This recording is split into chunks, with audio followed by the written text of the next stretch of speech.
కుటుంబ జీవితం బాగుండాలి.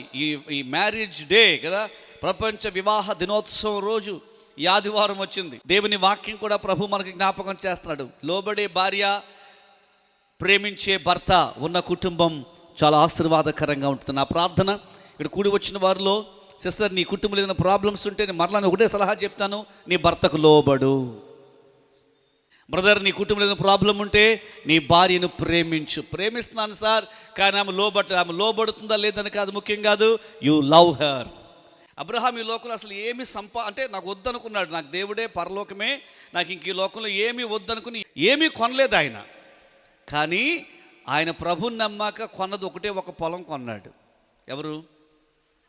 దేని కొరకు కొన్నాడు తెలుసా? పొలం తన భార్యకు భూస్థాపన చేయడం కొరకు. తన భార్య చనిపోయిన తర్వాత తన భార్య సమాధి కొరకు ఒక ల్యాండే కొన్నాడు. ఎంత ప్రేమ ఆయనకి!